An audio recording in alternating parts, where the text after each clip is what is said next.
Good morning 7th class बच्चों। आज हम हिस्ट्री में पाठ 9 पढ़ेंगे। शेर शाह सूरी। शेर शाह सूरी का जो काल था वो था 1540 से 1545 ईस्वी तक।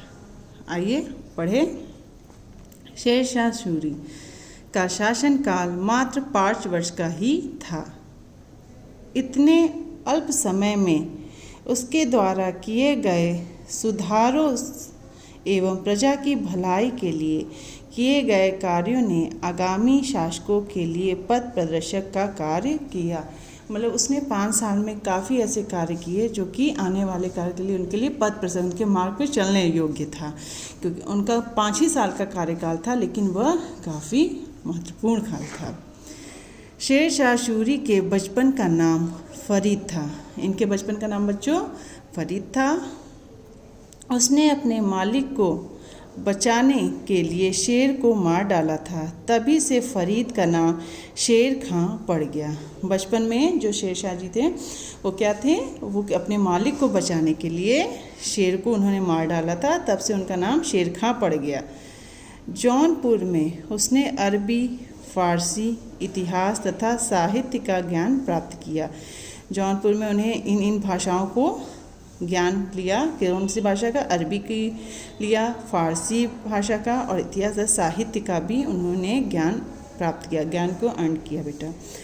शिक्षा प्राप्त करने के पश्चात फरीद अपने पिता की जागीर की देखभाल करने सासाराम वापस आ गए। अपने पिता की जागीर देखने सासाराम आ गए।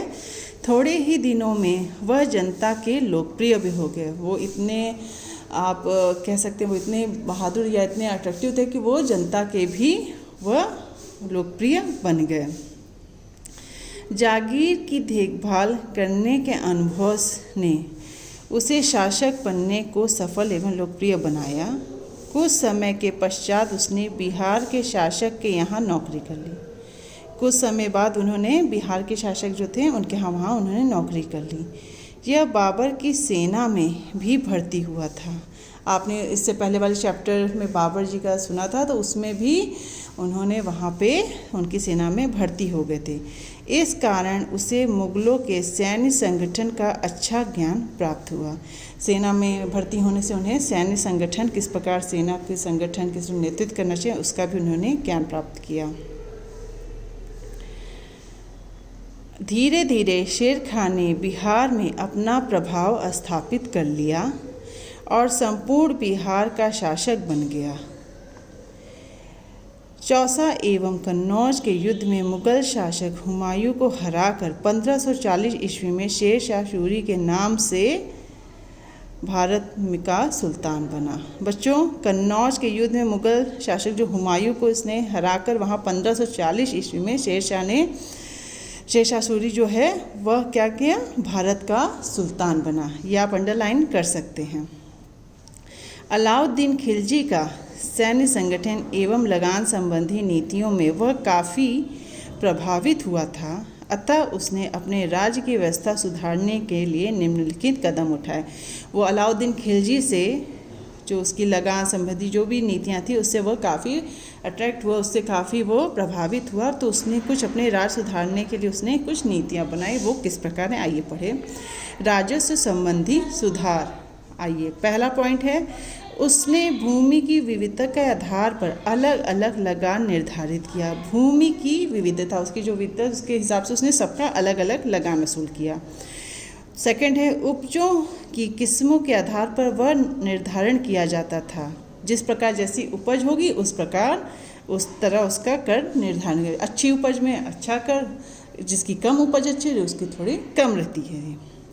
भूमि की नाप पटवारी द्वारा रस्सी से की जाती थी। नाप की इकाई गज थी। पहले क्या था, भूमि की जो नाप हम लोग करते थे वो रस्सी से द्वारा करती थी, और उसकी नाप की जो इकाई थी वो क्या, गज में होती थी। किसान भूमि का विवरण सरकार को लिखित रूप से देते थे, जिससे कबूलियत कहा जाता था। जो भी लिखा पढ़ी इसमें होती थी भूमि की, उसको क्या बोलते थे, कबूलियत कहा जाता था। इससे किसानों का संपर्क सीधा सरकार से होने से उनका उत्पीड़न बंद हो गया। जब आप कोई भी जो नागरिक है वो जब सीधे राजा से बात करेगा तो क्या होगा, उसका उत्पीड़न कम हो जाएगा।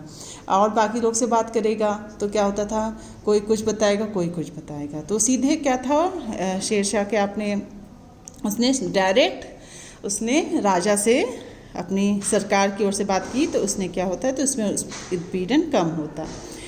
नगद रुपए में कर देने का आदेश था। नगद रुपए यानी कैश में कर देने का आदेश था। अकाल अथवा संकट के कारण फसल का नुकसान होने पर सरकार द्वारा इसकी क्षतिपूर्ति की जाती थी।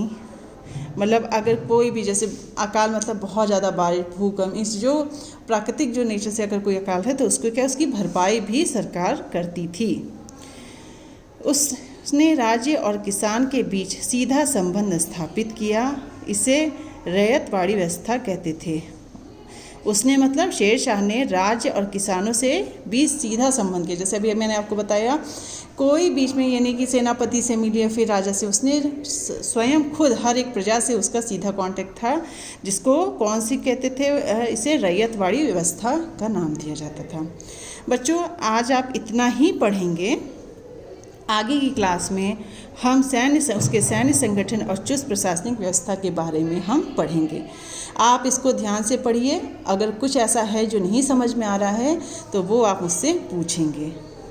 Thank you.